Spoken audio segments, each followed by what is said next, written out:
2024-এর শেষ রাতের 12টা। একদিকে বিকট শব্দ, অন্যদিকে রঙিন আলো ঝলকানিতে শুরু নতুন বছর 2025 বরণের আনুষ্ঠানিকতা। বাতাসে বিষাক্ত ধোঁয়া ও বারুদের গন্ধ ছড়িয়ে দিয়ে নতুন বছরে ভালো থাকার প্রত্যাশায় ভোরের অপেক্ষা করে নগরের বাসিন্দারা। ভোরের সূর্যের সাথে পর্দা ওঠে নতুন ক্যালেন্ডারের। পুরনো ক্যালেন্ডারের সাথে বিগত দিনে পাওয়া না পাওয়ার হাজারো স্মৃতিকে মলিন করে নতুন করে বাঁচতে চায় অনেকেই। এই যেমন ঝিলমিল বেলুন বিক্রেতা আফজাল হোসেন। সারাদিন বেলুন বিক্রি করে চলে তার 7 সদস্যের পরিবার। রাজনীতি ও সমাজনীতির বিপরীতে পেটনীতি তার বেঁচে থাকার লড়াই। তবুও সমাজ ও দেশের স্থিতিশীলতাই তার প্রত্যাশা। নতুন বছর আজকে নতুন, দেখা যাক আল্লাহ কপালে কি রাখছে, কিভাবে চলতে পারি, যাতে আমরা সামনে ভালোভাবে চলতে পারি, শান্তিভাবে আমরা থাকতে পারি, যাতে বাল বাচ্চা নিয়ে সুখ শান্তিতে খাইতে পারি, আমাদের যাতে ব্যবসা ভালো হয়। আফজাল হোসেনের মতো অনেকেই 2024 সালে গ্লানি, রাজপথের দামামা ভুলে স্বৈরশাসকের পতনের পর নতুন করে সোনার বাংলা বিনির্মাণ করতে চায় 2025-এ। নতুন বছর ভালো কাটুক সেটাই চাই।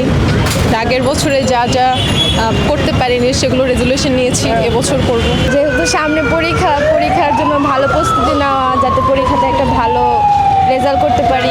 আশা করি সবাই 2025 সাল সবার জন্য সুখময় হয়ে আসবে এবং সবার জন্য একটা শান্তিময় পরিবেশ, বাংলাদেশের জন্য একটা শান্তিময় পরিবেশ সৃষ্টি হবে। আগের বছর থেকে যা শিখছি এই ভুলগুলো যেন না করি, আরও ভালো কিছু করার প্রত্যাশা করি আর কি। জনগণকে সচেতন হতে হবে, বাংলাদেশকে ভালোবাসতে হবে, দেশপ্রেমিক হতে হবে। এই প্রত্যাশায় আমি নতুন বছর শুরু করলাম। আমি অবশ্যই নতুন বছরটা চাই আমার বন্ধুদের সঙ্গে সুন্দর করে কাটাতে।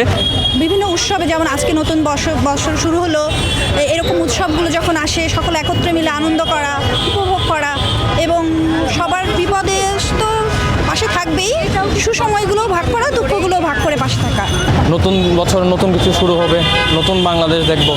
বিগত বছরে অনেক ঝড়ঝাপটা গেছে সবার উপর দিয়েই, তো চাবো এই বছরটা যেন শান্তিপূর্ণভাবে সব কিছু হয় আর দেশের অবস্থা যেন ভালো থাকে, এই আশা করব। আর দ্রব্যমূল্যের দাম যেন একটা ম্যানেজেবল হয় সব কিছু, এই আশা।